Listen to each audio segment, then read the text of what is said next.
Good morning, welcome to news analysis. నేను జ్యోత్స్న డిస్కషన్లోకి వెళ్లే కన్నా ముందు వివిధ పత్రికల్లో వచ్చిన వార్తా కథనాలను ఒకసారి చూద్దాం.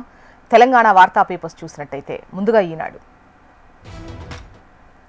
ఈనాడులో గోల్ కొట్టిన కాంగ్రెస్ అంటూ నిన్న పంచాయతీ ఎన్నికలు, తొలి విడత పంచాయతీ ఎన్నికలు జరిగినటువంటి విషయం మనకు తెలిసిందే. సో నిన్ననే ఎన్నికలు రిజల్ట్ కూడా వచ్చేసాయి. సో పల్లెల్లో సత్తా చాటిన కాంగ్రెస్ అంటూ మెజారిటీ సీట్లు కాంగ్రెస్ సపోర్ట్ చేసిన బలపరిచినటువంటి అభ్యర్థులు గెలిచినటువంటి విషయాన్ని ప్రస్తావిస్తూ గోల్ కొట్టిన కాంగ్రెస్ అంటూ ఈనాడు కథనాన్ని బ్యానర్ ఐటమ్ ఇచ్చింది. పంచాయతీ తొలి విడతలో ఆ పార్టీ మద్దతుదారుల హవా. కాంగ్రెస్ 2383, బీఆర్ఎస్ 1146, బీజేపీ 181, ఇతరులు స్వతంత్రులు 455. రెండో స్థానంలో బీఆర్ఎస్ మద్దతుదారులు. అర్ధరాత్రి 2 గంటల వరకు వచ్చిన ఫలితాలు ఇవి. 84.28% పోలింగ్. అత్యధికం యాదాద్రిలో 92.88% పోలింగ్ నమోదైంది అంటూ ఈ వార్తను హైలైట్ చేశారు. ఇక 58,000 కోట్లతో అమెజాన్ విస్తరణ అంటూ ప్రభుత్వం ప్రతిష్టాత్మకంగా నిర్వహించినటువంటి ఈ తెలంగాణ రైజింగ్ గ్లోబల్ సమ్మిట్ రాష్ట్రానికి మరో భారీ పెట్టుబడును సాధించింది. రాష్ట్రంలో 58,000 కోట్ల అంటే $7 బిలియన్ అమెరికన్ డాలర్ల పెట్టుబడితో అమెజాన్ వెబ్ సర్వీసెస్ తమ సంస్థ కార్యకలాపాలను విస్తరించబోతోంది. ఏడబ్ల్యూఎస్ భారీ స్థాయి క్లౌడ్ సెంటర్ విస్తరణ కోసం ప్రభుత్వంతో వ్యూహాత్మక ఒప్పందాన్ని కుదుర్చుకుంది. దీంతో రాష్ట్రం ఒక కీలకమైన డిజిటల్ మౌలిక వసతుల మైలురాయిని సొంతం చేసుకుంది. 2047 నాటికి తెలంగాణ $3 ట్రిలియన్ ఆర్థిక వ్యవస్థగా ఎదగాలనే ప్రభుత్వ లక్ష్యానికి ఈ ఒప్పందం అత్యంత కీలకం అంటూ ఈ వార్తను హైలైట్ చేసింది ఈనాడు. ఇక సిట్ ఎదుట లొంగిపోండి. ఫోన్ ట్యాపింగ్ కేసుకు సంబంధించి కీలక పరిణామం అని చెప్పొచ్చు. ప్రధాన నిందితునిగా ఉన్నటువంటి మాజీ ఐపీఎస్ అధికారి ప్రభాకర్ రావును పోలీస్ కస్టడీలోకి తీసుకుని విచారించడానికి సుప్రీం అనుమతించింది. శుక్రవారం ఉదయం 11 గంటలకల్లా సిట్ అధికారి ఏసీపీ వెంకటగిరి జూబ్లీహిల్స్ స్టేషన్ ముందు లొంగిపోవాలంది. ఈ మేరకు జస్టిస్ వివి నాగరత్న, జస్టిస్ ఆర్ మహదేవన్లతో కూడిన ధర్మాసనం గురువారం ఉత్తర్వులు ఇచ్చిన విషయాన్ని ఇక్కడ హైలైట్ చేశారు. ఇక వెండి కిలో 2 లక్షలు అంటూ వార్తను చూడొచ్చు. బంగారంతో పోటీ పడుతూ వెండి ధర పైకి దూసుకెళ్తోంది. హైదరాబాద్ బులియన్ విపణిలో గురువారం రాత్రి 11:40 కిలో వెండి ధర 2,01,100 అంటే అన్ని పన్నులతో కలిపి స్థిరపడింది. అంతర్జాతీయ విపణిలో ఔన్స్ 31.1 గ్రామ్ వెండి ధర ఎన్నడూ లేనంత గరిష్ట స్థాయి $64.24లకు చేరడం. దేశీయంగా డాలర్ విలువ కూడా జీవనకాల గరిష్టమైనటువంటి $90.32 కావడంతో వెండి ధరల్లో ఈ విధమైనటువంటి మార్పు అని చెప్పేసి వార్తనిచ్చారు. నెక్స్ట్ ఆంధ్రజ్యోతి. పంచాయతీల్లో పై చేయి అంటూ కాంగ్రెస్ మెజారిటీ స్థానాలు అంటే కాంగ్రెస్ సపోర్ట్ చేసినటువంటి మద్దతుదారులు మెజారిటీ స్థానాలు కైవసం చేసుకున్న విషయాన్నే ఇక్కడ ఆంధ్రజ్యోతి కూడా మనకు ప్రధాన వార్తగా ఇచ్చింది. ఇక 2,000 కోట్ల భూ దందా అంటూ రాష్ట్రంలో ప్రభుత్వాలు మారిన కొన్ని ఫైల్ ఆగవు. గత ప్రభుత్వంలో జరిగిన అడ్డగోలు వ్యవహారాలకు నయా జమానాలోనూ స్పీడ్ బ్రేకర్లు ఉండవు. ఓ బీఆర్ఎస్ ఎమ్మెల్యే కుమారుడు డైరెక్టర్గా ఉన్న రియల్ ఎస్టేట్ కంపెనీ విషయంలో ఇదే జరిగింది. ఈ కంపెనీకి గత ప్రభుత్వం ఏకంగా 2,000 కోట్ల విలువైన భూ వ్యవహారాన్ని దాదాపు సెటిల్ చేసింది. ఎంత వేగంగా అంటే 2023 మార్చిలో ఫైలు కదిపితే నవంబర్ నాటి కొలిక్కొచ్చేసింది అంటూ ఈ వార్తనిస్తూ సీలింగ్ భూమిలో బీఆర్ఎస్ ఎమ్మెల్యే భారీ కుంభకోణం అంటూ ఆంధ్రజ్యోతి ఒక కథనాన్ని ప్రచురించింది.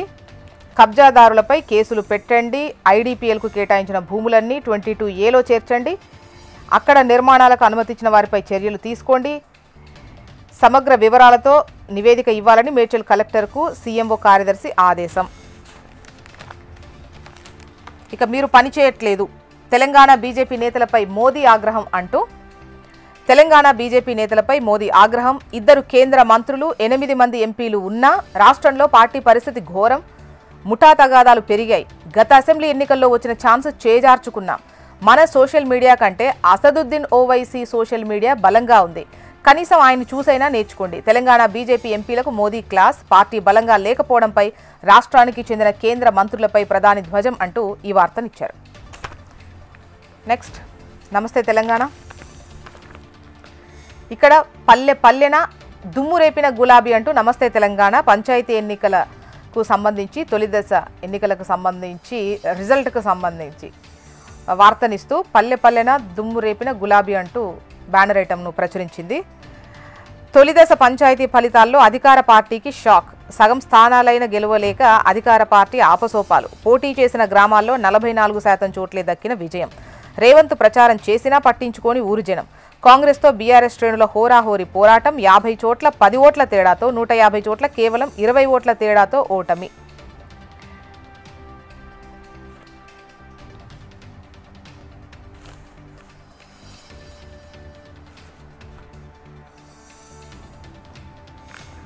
నెక్స్ట్ ఏపీ వార్తా విశేషాల్లోకి వద్దాం. ఏపీ వార్తా విశేషాల్లో ముందుగా ఈనాడులో వచ్చినటువంటి కథనాల విషయానికి వస్తే 1,00,000 మందికి ఉపాధి అంటూ వివిధ ప్రాజెక్టులకు మంత్రివర్గం పచ్చజెండా.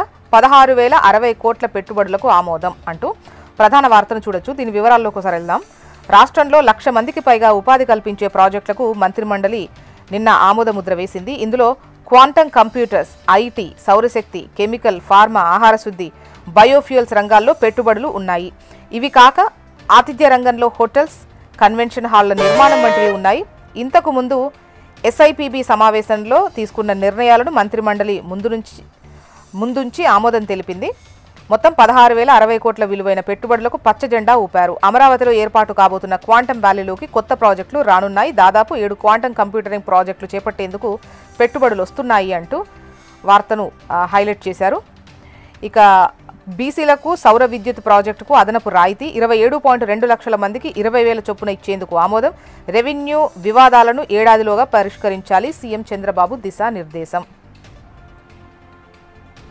చంద్రబాబుతో కలిసెళ్లడం మంచి పరిణామం. ఏపీ పాలనపై మంచి ఫీడ్బ్యాక్ వస్తోంది. జగన్ విమర్శలకు మీరు ధీటుగా కౌంటర్ ఇవ్వాలి.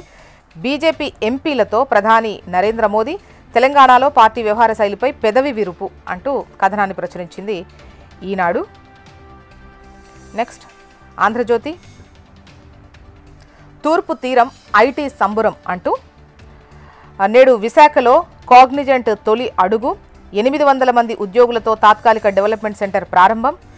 కాపులుప్పాడలో శాశ్వత క్యాంపస్కు భూమి పూజ. 2029 నాటికి పూర్తి కమర్షియల్ ఆపరేషన్లు. దశల వారీగా 8,000 మందికి ఉద్యోగాలు. మరో 7 కంపెనీలకు శంకుస్థాపనల సీఎం చంద్రబాబు. ఐటీ మంత్రి లోకేష్ రాక అంటూ ఈ వార్తను హైలైట్ చేశారు. ఇక ప్రధాన వార్త విషయానికి వద్దాం. 20,000 కోట్లు పెట్టుబడి ప్రతిపాదనలకు కేబినెట్ ఓకే చెప్పిన విషయాన్ని ఇక్కడ ప్రధాన వార్తగా ఇచ్చారు. నెక్స్ట్ సాక్షి. బాబు ఇదేం బ్యాగు అంటూ విద్యార్థి కిట్లో చంద్రబాబు సర్కార్ ఘోరంగా ఫెయిల్. కేవలం 2 నెలల్లోపే బ్యాగులు చిరిగిపోయిన వైనం అంటూ పూర్తిగా డ్యామేజ్, కుట్టించుకోలేక విద్యార్థుల తిప్పలు, హైస్కూల్ వారికి 2వ తరగతి విద్యార్థుల బూట్లు అంటూ కథనాన్ని ఇస్తూ వైఎస్ఆర్సీపీ హయాంలో నాణ్యమైన జగనన్న విద్యా కానుక బ్యాగులతో పాటు కిట్లోని ప్రతి వస్తువును పరిశీలించిన వైఎస్ జగన్ ఏటా సగటున 43 లక్షల మందికి బడి తెరిచిన రోజే పంపిణీ చేశారు. కేంద్ర ప్రభుత్వ సంస్థ క్వాలిటీ కౌన్సిలింగ్ ఆఫ్ ఇండియాతో తనిఖీ. ప్రస్తుత ప్రభుత్వంలో పరిస్థితి దీనికి పూర్తిగా భిన్నంగా ఉంది అంటూ ప్రధాన వార్తను కథనాన్ని సాక్షి ప్రచురించింది. ఇక స్థానిక సంస్థల ఉప ఎన్నికల్లో వైఎస్ఆర్సీపీ హవా. బెడిసికొట్టిన టీడీపీ కుయుక్తులు. కడప మేయర్ పదవి గెలుచుకున్న వైఎస్ఆర్సీపీ. మేయర్గా పాకా సురేష్ ఏకగ్రీవ ఎన్నిక. మొత్తానికి ఇవి ఇవాళ వివిధ పత్రికల్లో వచ్చినటువంటి వార్తా కథనాలు. ఇప్పుడు ఒక చిన్న బ్రేక్ తీసుకుందాం. బ్రేక్ తర్వాత డిస్కషన్లోకి వెళ్దాం.